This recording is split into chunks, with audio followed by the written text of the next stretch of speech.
Welcome back to another episode of FPO&G, Financial Planning for Oil and Gas Professionals. This week on the podcast, we're going to talk about how Texas invests its $200 billion teacher's pension. But Justin, before we get into that, it's a very Texas podcast this week because we're talking about Texas teacher's pension, but also I am in Fort Worth in our new office and we are recording. We're both in the same office in separate rooms. We're not recording together because we can't figure out how to do that. So if any of our listeners are very podcast minded and want to teach us how to do that so we can record in the same room, we'd love to hear from you. But we're recording from the Fort Worth office today. Is this the first time you've recorded in this office? I think I've done one or two before, but obviously the first time with both of us here. So welcome to West Magnolia Avenue. And it's great to be here. For the three of you that watch on YouTube, we just moved in. That's why you're looking at a lot of white walls. Over time, it's going to be a lot more decorated, but it's a cool spot, and I've enjoyed being here. I mean, yeah, Jared, I just think it's such a cool office. I am so excited to be here. I mean, it's a 120-year-old building, just tons of character. Can look out, see downtown. It's just so fun. And I mean, both of us walked here this morning, which is fun as well. And Jared, let's see, the office situation is kind of blowing up in a good way. So we have a new space in the Woodlands and we've had, I don't know, what do you think? 10, 20 meetings here in the past month or two. And then we have this new space in Fort Worth. And then we are on the brink of getting a long-term space down in Houston. And so, it's kind of funny. I feel like office is taking a lot of my mind share right now. It's also just kind of crazy to see how much we've grown and actually need all of this office space. Yeah. And to, our clients and our prospects and our friends who are with us in the early days, we're growing up. So it's kind of a fun evolution of the business. Yes. And we should have an update on the Houston office soon. We're kind of debating, do we want to do a Heights location and really thinking like a bungalow in the Heights, which I do think would be really fun and really cool. And I think the alternative and really the main competitor to that is kind of in Tanglewood. It's kind of where Tanglewood meets Hunters Creek Village. So somewhere along Woodway, Chimney Rock, kind of that area. And so, we're going to probably, Jared, I'm thinking, tell me if I'm wrong, probably have some news there here in the next 3-ish months. And so, yeah, we've just got offices all over the place. All over Texas, to be clear. And so, Justin, we are recording this on Monday, November 11th. So market's done a little bit probably since the last time we recorded a podcast, up pretty significantly because the election is done and we kind of had the bump after that. But how are you feeling about the market this year going into year end, and how do you feel about having that election anxiety kind of subside at this point? I think it is pretty wild because one, you've got a lot of movement here recently with the markets, but the second factor is if you're logging into an account, let's say you're logging into Fidelity or Schwab, and you're looking at a 12-month return, it's kind of, especially here a few weeks ago, it was kind of hitting right at the trough of last year. So last year's volatility kind of bottomed out in the fall. And the result of that, Jared, is that if you look at a 12-month return and you time it in that way, I mean, the returns just look unbelievable. And so a very diversified portfolio, it might have returns over 20% in the past 12 months. And, I think there's two things that are interesting to talk about in light of that. I think one of them is just, the way that you achieve a really good long-term return, you always hear, right, that the market averages 10% a year. And Jared, how many years in the past century has the market actually returned within like a 0.5 percentage point of 10%? Maybe once or twice would be my guess. Yeah, it's like almost never. So right at the beginning, that's pretty interesting that the way that you actually capture an incredible historical return is not by seeing a 9% year, then a 12% year, then a 7% year, then a 10% year. That's not how it works. You see a 28% year, and then a 41% year, and then a negative 11% year, and then a 4% year, and then a negative 32% year, and then a 19% year. And so it averages out to those historical, let's say 10% a year number, but your lived experience is not anywhere close to 10%. And so in order to capture those returns, you must be able to handle the incredible spectrum that volatility brings you as an investor. Jared, I also think, I think we've maybe talked about the comparison of stock market investing to art in a previous episode. So if you're an art investor, typically the way that, someone makes a lot of money investing in art is they might have a grandparent or a great grandparent that bought 1,000 pieces of art, decades ago, 50, 60 years ago. And then today they have those 1,000 pieces of art, and 2 of them sell for millions of dollars. 15 of them sell for a little bit. And then 983 of them are worthless. And so the computed return of those 1,000 pieces of art is really pretty incredible. It's a wildly positive return, but it's carried by 2 pieces of art out of 1,000.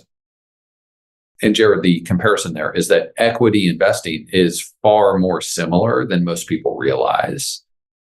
So for a diversified portfolio to make, I'm just going to say 25% in a 12-month window, well, the way that happens is not that most companies are making 25%, not at all. The way that happens is one part of the market, US large cap, makes close to 40% in a year. But then you have to go deeper into peeling back the layers of the onion. It's not that US large caps made 40%. It's that one part of US large caps made 90%. And actually, there were still tons of negative performers in the US large cap space. And so it's interesting that in order to arrive at a 25% return, you need a tiny, tiny fraction of the companies in a very diversified portfolio that owns thousands of stocks.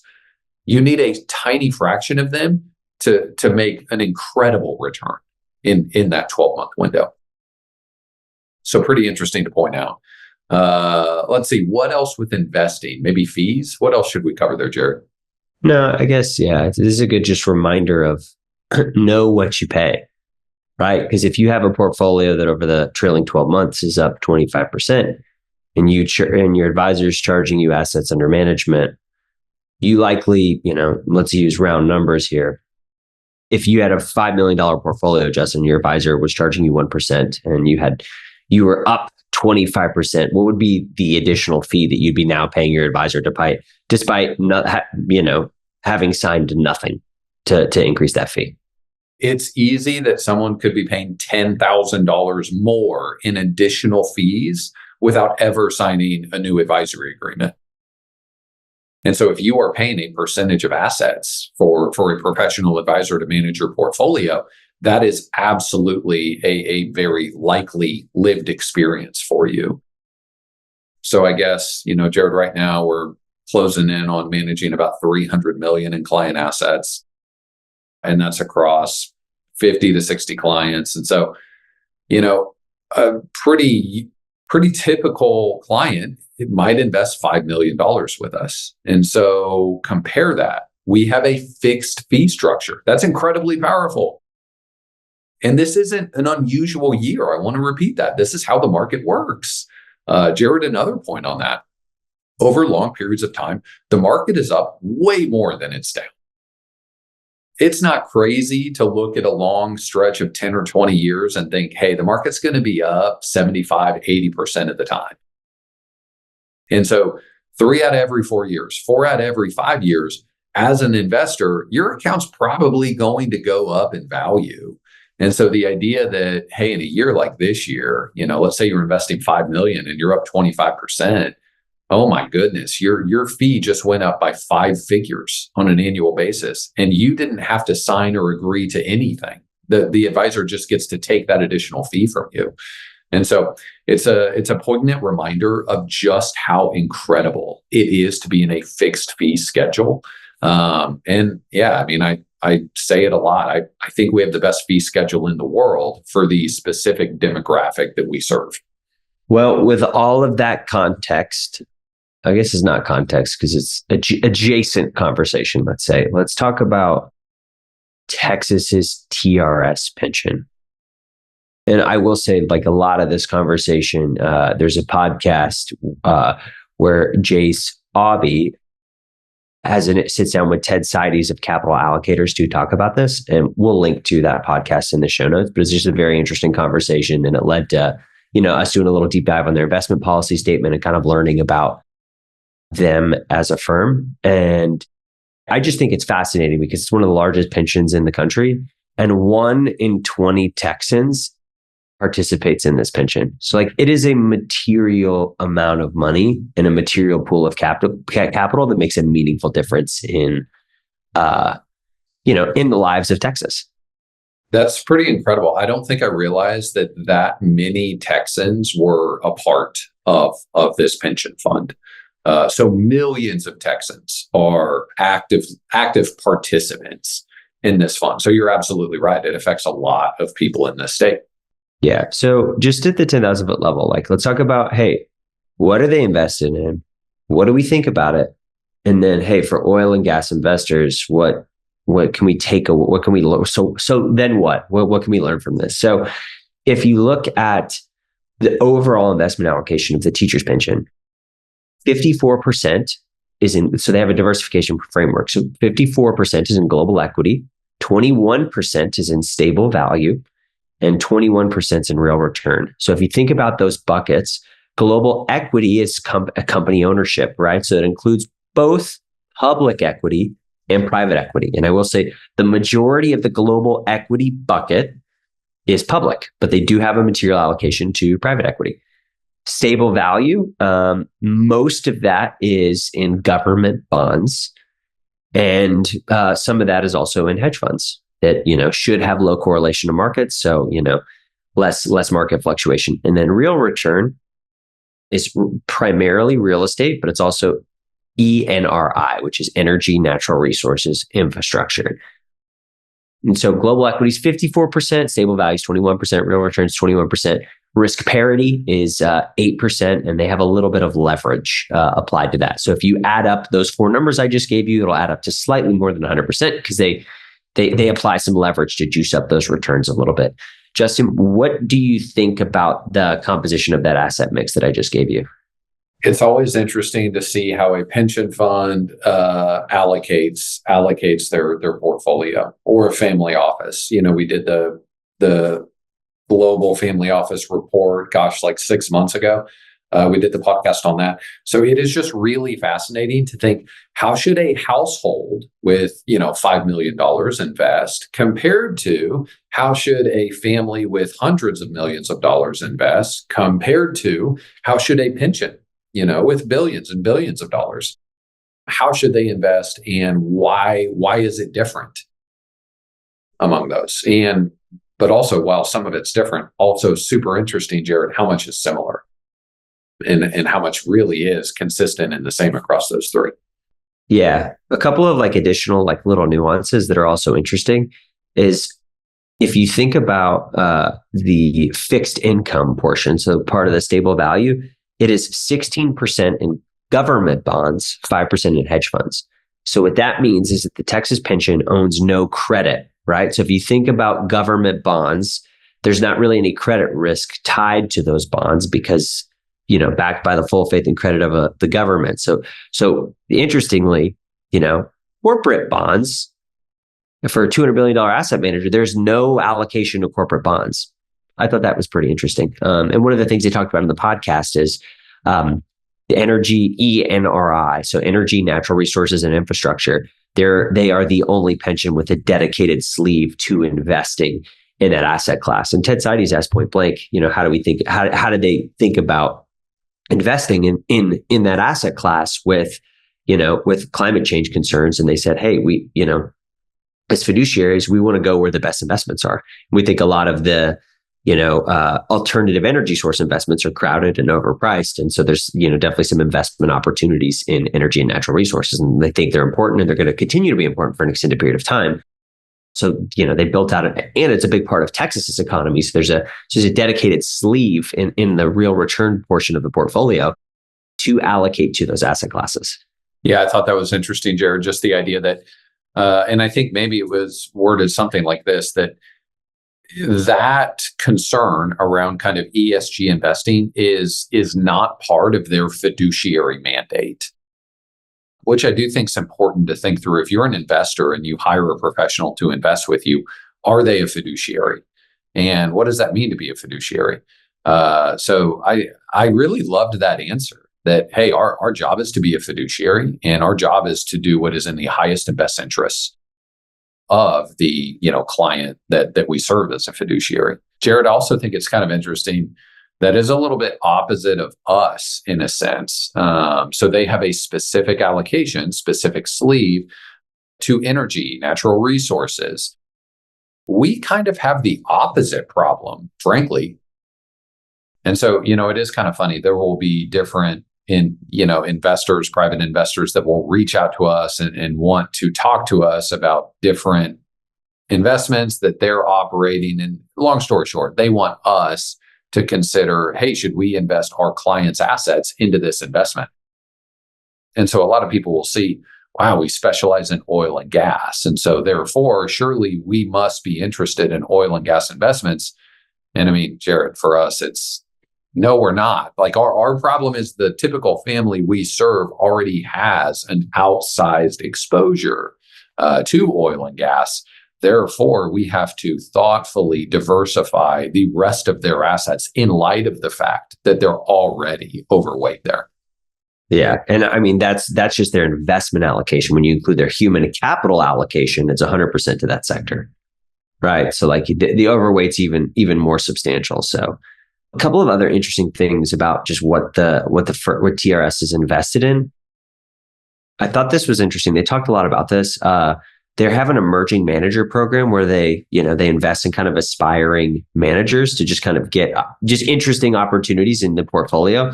But I thought this was insane. It's 1.1% of the market value, and they've made 180 investments, and 12 of the managers they've invested in have graduated to full-time allocations.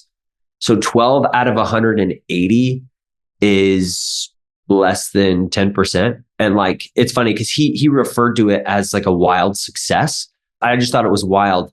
Like, it's probably a lot of intellectual work to vet 180 different managers and make investments, and then only 10% of them to pan out and come up to full allocations. I think of the Mitch Baldrid's idea of like return on hassle. It's like, man, that's a lot of mental energy spent to have a hit rate of 10% with 1% sleeve of the portfolio. But I get the idea of wanting to support emerging managers and kind of going where there's asymmetric risk opportunities, which might be smaller. But I did just think it was fascinating in terms of thinking about, hey, I have an emerging manager. It just shows you how hard it is to be differentiated in this space, even of private investments. Yeah, that's the biggest thing that stood out to me. It is an enormous amount of research and work that goes into a position in their portfolio that comprises 1%. So yeah, well put. So yeah, when you have 100 of employees, you can kind of indulge that search. So Justin, what do you think about this allocation? What are kind of like your general thoughts? And do you have any, what do you think of this portfolio? I don't know why I'm starting here, but Jared, one thing that really sticks out to me is the no credit aspect. And so every, stable value position is effectively a government fixed income vehicle. And then another thing that sticks out to me is they're kind of classifying hedge fund exposure similar to fixed income exposure, which I do think is an important point. And, interesting, they were on the Ted Seides podcast with this. Jared, wasn't Ted Seides the counterpart to that world famous Warren Buffett bet back in 2009? Yes. Okay. So, 30-second version of that. Warren Buffett had a very public, I think $1 million bet with Ted Seides that the S&P 500 would beat, I think, the hedge fund of Ted's choice or a group of hedge funds. So essentially, Warren Buffett is saying, hey, low cost passive exposure to public stocks is just an incredible investment that is extraordinarily hard to beat.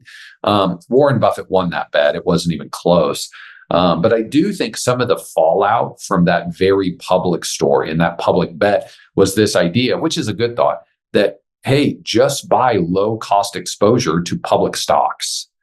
That is a good thing. One of the things that needs to be tweaked a little bit is this thought that, well, a hedge fund should be competing with the S&P 500. And in reality, Jared, I mean, I would totally, try to think about hedge funds in a very different class, and that, hey, they really shouldn't be an allocation that you compare to the 500 largest stocks in the US. Instead, a hedge fund should be centered around that first word, hedge. I mean, it should be doing something different in the portfolio. And so I think that's the one thing that is interesting that you kind of see in this allocation, that a hedge fund is not there to give you stock-like returns. It's there to give you different returns in different environments that hopefully don't perfectly mirror anything close to what public stocks do. Yeah, different assets perform well in different environments. Like, the one thing I don't like about people bringing up the Ted Seides, Warren Buffett, is the lesson is low cost US investing is the way to go all the time. But the thing that's problematic there is that bet was made after the US S&P had done nothing for nearly a decade, right? Like, if you think about the preceding 10 years, it had underwhelmingly performed hedge funds over that decade, right? So if you think about market, like when Buffett made that bet, the valuations were really compelling, right? The go-forward returns for the US equity markets were pretty interesting because the setup was nice, because it had endured a pretty brutal decade, right? So like, things go in and out of vogue, and not even from months or weeks, but years, right? And so owning different asset classes that are uncorrelated to one another is like really, really valuable. So like the diversification framework, kind of getting back to those three buckets: global equity, stable value, real return. One of the things I like about Texas pension is they say, hey, what are the economic conditions in which this bucket might outperform, right? So stable value might outperform when GDP surprises are negative. Global equity might outperform when positive GDP surprises. And then real return might outperform when real GDP growth is too low, right? So like, the reality is, one of those economic conditions in terms of GDP is going to manifest itself, which means one's going to underperform, one's going to outperform. But having a framework of, hey, these buckets are distinctly different from one another, and at various different times are going to deliver various different performance. But I have a bucket for that, right? Of like, hey, regardless of what GDP does over the next 10 years, I think different parts of my portfolio are going to perform well. But it's almost like every investment has a job in terms of like, hey, how does it insulate me from however the future of GDP might unfold, right? Because you're not making one bet that, hey, GDP is going to move this way, because nobody knows, right? So I want a portfolio that's defensive and diversified and really can react different ways from an investment perspective. Yes, Jared, it's kind of funny for you and I to sit here and we're kind of defending hedge funds a little bit, even though we talk all the time about how good low cost passive exposure to markets is. But you're exactly right. That's the problem with that bet, because the takeaway became, well, just buy the S&P 500 forever. And on the one hand, if this bet was done 10 years before, I mean, Warren Buffett loses that bet pretty tremendously, right? And on the other hand, it's just, why would we compare those two things? Those are two investments that should do two different things at all times. And that is kind of the purpose of properly allocating. That's also the purpose, Jared. I mentioned it's interesting to see how a pension with billions and billions of dollars invests compared to how does a family with hundreds of millions of dollars invest compared to how does a family with $5 million invest. And frankly, the reason why you have exposure to different things, especially if you're a 60-year-old that's retiring, is because you don't get to invest in a vacuum. And Jared, this is a perfect example of how they're similar. The $5 million family is similar to the Texas teacher's pension because that Texas teacher's pension needs to pay out money every year. So they don't get to invest for 40 years and just keep everything in a safe bucket. Money is going in and money is going out, which is kind of similar to, how a family operates their finances. You don't really get to pick an investment, even though we love this idea. Like our favorite holding period is forever. We want to think about owning a great portfolio for 40 years. But the reason why financial planning is so critical is you don't get to live. Most people don't get to live for 40 years without ever taking a distribution out of their portfolio. And so you have to plan around that, and your allocation has to reflect that fact. Yeah. A couple of other things I really liked about like this pension and like this podcast is, interestingly, like talking about hedge funds just a little bit more, they press on fees. So we've talked about this before. Historically, you pay a 2% management fee and a 20% performance fee. What Texas Teachers has done is they've said, hey, let's do a 1% management fee and a 30% incentive fee. So more incentive-based fee and upside.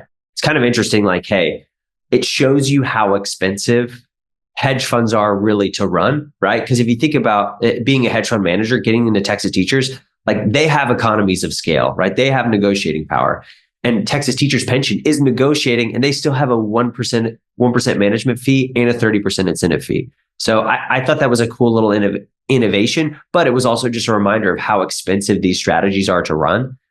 Because somebody with $200 billion of buying power is cutting fees, but their version of cutting fees, right? Like people are like, hey, it's never going to be as cheap as index investing because it's something very different. It requires very different infrastructure. Jared, you would think that just hundreds of billions of dollars into a pension fund, like you would think surely they have the negotiating pricing power to where they can take any sort of alternative investment like a hedge fund and basically get it priced just like Vanguard's professional management service. Can't even remember what that is, whether it's 0.25% or 0.35%, somewhere in there. And to your point, no, that didn't happen, and it's not even close. Like they're still paying a ton in fees there. Yeah, Justin. So wrapping up, or just like so then what? So what do you think? Like, what are some big takeaways from oil and gas investors? Because I would argue there's definitely things they should take away, and then there's probably things where it's like that would be the wrong thing to take away. Like there's things you can learn, right? But also this, like you mentioned, this firm is very different than your personal balance sheet. So I'd love for you to, like, is there anything you feel like oil and gas investors can take away, or that might not be a takeaway that could potentially be a takeaway that you should say, hey, no, you shouldn't do that because Texas Teachers is very different than you? I think the first takeaway all comes down to your phase of life and that your allocation should reflect that. And that's actually another way of saying something that we've said on this podcast multiple times. And that is time frame is the number one dictator of how you must invest.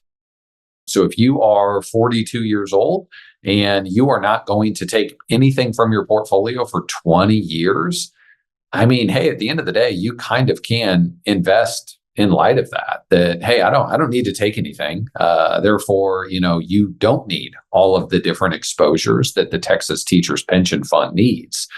On the other hand, if you are 57 and you're going to retire in 1 year, or if you're running a business and you have hundreds of millions of dollars, but a material portion of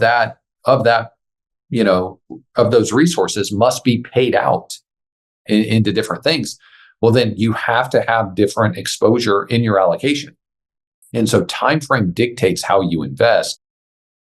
And that's why there is a really big difference between, being 42 and, hey, I'm just going to let this ride for decades, compared to being 57 and, I'm going to retire next year.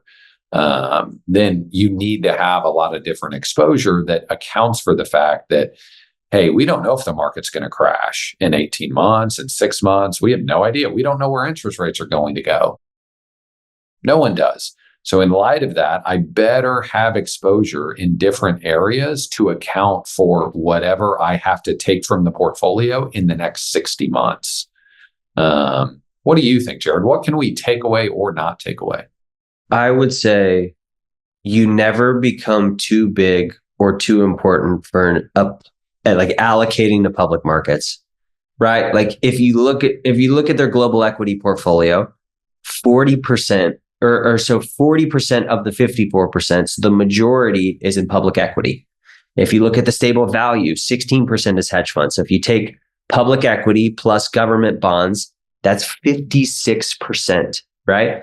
So you still have 45% in other, right? Which is a huge allocation.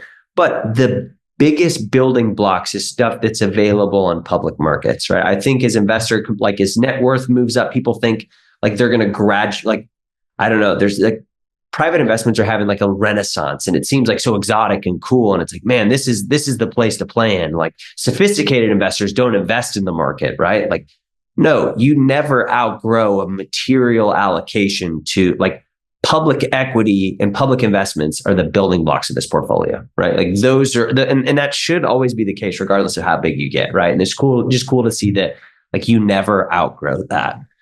That is such a good point. That's also very in line with what the JP Morgan Global Family Office report showed. So families that are allocating hundreds of millions or billions of dollars, hey, their number one building block was still public equities. And frankly, it should be. It absolutely should be. So what else? Yeah, I mean, I would say, hey, one of the things I loved is they talked about this idea of PME, a public markets equivalent.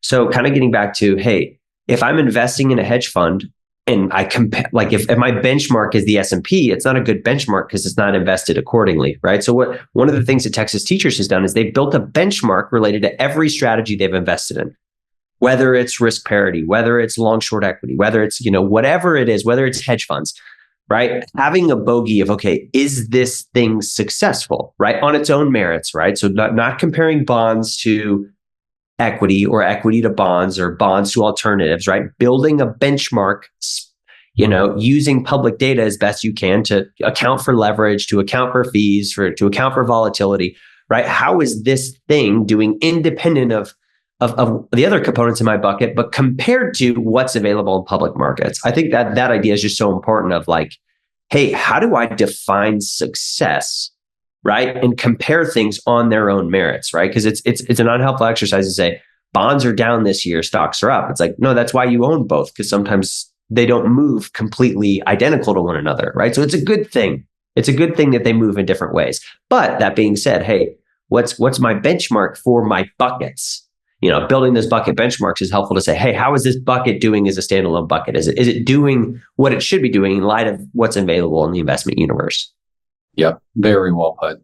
And I would say the final thing is, hey, right, like getting back to what you can't take away is like, if you listen to this podcast and say, hey, I'm gonna put 40% of my investments in private assets, I think that's the wrong message to take. In the podcast, they said, hey, my time horizon is 26 years, right? So yes, there's cash flow. If you weight all the distributions, it's a 26-year time horizon, right? If you're a retiree, your time horizon probably isn't 26 years. And so you can't afford to have your equity, you can't afford to have a material portion of your balance sheet locked up for decades, right? So like I think, and the other thing is, hey, this Texas Teachers Pension has hundreds of investment professionals analyzing private investments. So you don't have the time horizon or the infrastructure to adequately vet and build a diversified private investment strategy. So I think it'd be a terrible conclusion to say, hey, I'm going to put 40% of my investments in private assets because that's what this company's doing. It's like, no. This company has a very different mandate and time horizon and personnel mix than you do. Absolutely. Yeah, that's so well put. The final thing I really like is like, hey, like they talk about, right, looking at their strategic asset allocation framework, they talk about the economic they talk about the economic conditions in which like certain strategies might outperform or underperform, right? So just having a framework of, hey, I have different buckets doing different things. And here's when I might expect to have outperformance here, right? Like, and building a diversified portfolio means that you have something in your portfolio that works in different types of environments, right? You should have a piece of your portfolio that you expect should do well when inflation's higher than average. If there's deflation, is there a portion of your portfolio that you think might perform well, right? Like you want to have all different economic environments potentially covered in terms of constructing a diversified portfolio. So I really thought it was an interesting conversation. I think, it reinforces a lot of what we said, but it is just interesting to see and contextualize, hey, what does or doesn't this mean for me? Because there's lots we can learn, but also, where it's very different, a very different investment time horizon. So, or an investment goal. So it's important to kind of right size that as well. Absolutely. Awesome. Well, Justin, I think that's a good spot to wrap it up. If you have any other investment company or pension you would like for us to look at, we love to hear from our listeners. And that's all we got. So signing off from Fort Worth. Any ideas for future episodes or feedback on this one? Podcast@brownleewealthmanagement.com. Thanks. We'll see you next time.